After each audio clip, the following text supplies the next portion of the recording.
آپ سن رہے ہیں مولانا تبارک رسمی کے اسلامک بیان کو اور جوشیلا انداز کو۔ نحمده ونستعينه ونستغفره ونؤمن به ونتوكل عليه ونعوذ بالله من شرور أنفسنا ومن سيئات أعمالنا من يهده الله فلا مضل له ومن يضلله فلا هادي له ونشهد أن لا إله إلا الله وحده لا شريك له ونشهد أن سيدنا وسندنا وحبيبنا ومولانا محمدا عبده ورسوله صلى الله تبارك وتعالى عليه وعلى آله وأصحابه وبارك وسلم تسليما كثيرا أما بعد فأعوذ بالله من الشيطان الرجيم بسم الله الرحمن الرحيم كل نفس ذائقة الموت صدق اللہ العظیم۔ ہر ایک نفس کو موت کا مزہ چکھنا ہے۔ دوستو، موت ایک اٹل حقیقت ہے۔ آج تک اس موت کا کسی نے انکار نہیں کیا۔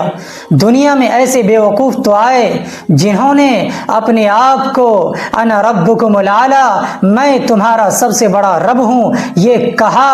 خدائی دعویٰ کرنے والے بیوقوف تو پیدا ہوئے، لیکن وہ بیوقوف بھی موت سے ڈرتے تھے۔ موت ایک اٹل حقیقت ہے۔ کسی ماں نے آج تک کوئی ایسا پوت نہیں جنم دیا جس نے موت کا انکار کیا ہو۔ موت ایک اٹل حقیقت ہے۔ موت بادشاہوں کو بھی آتی ہے، موت امیروں کو بھی آتی ہے، موت فقیروں کو بھی آتی ہے، موت عالموں کو بھی آتی ہے، موت جاہلوں کو بھی آتی ہے، موت ظالموں کو بھی آتی ہے، موت مظلوموں کو بھی آتی ہے، موت سب کو آتی ہے۔ میرے بھائیوں، بغداد کے سڑکوں پر ایک بچہ روتا ہوا جا رہا تھا۔ کسی نے کہا کہ بیٹا کیوں رو رہے ہو؟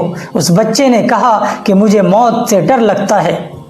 کہا کہ ابھی تو تم چھوٹے ہو، ابھی تم چھوٹے سے چوزے ہو، ابھی تمہیں جوان ہونا ہے، ابھی تمہیں بڑے بڑے کام کرنے ہیں، ابھی تو تم بوڑھے ہوں گے، پھر تمہاری سفید داڑھی آئیں گی، پھر تم اللہ کے یہاں جاؤ گے۔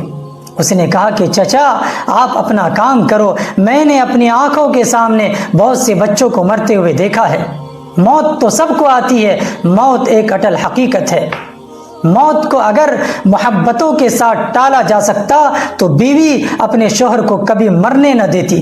موت کو اگر دانائی اور علم کے ذریعے سے ٹالا جا سکتا تو یہ بڑے بڑے افلاطون اور یہ بڑے بڑے حکما کو کبھی موت نہ آتی۔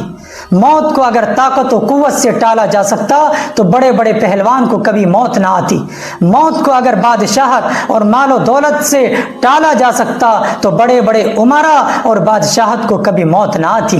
موت ایک اٹل حقیقت ہے، سب کو موت آنی ہے۔ اس لیے میرے بھائیوں، ہمیں چاہیے کہ ہم موت کی تیاری کریں۔ موت کی تیاری کے لیے الگ سے کوئی چیز کرنے کی ضرورت نہیں ہے، یہی روٹین جو ہماری زندگی میں ہے۔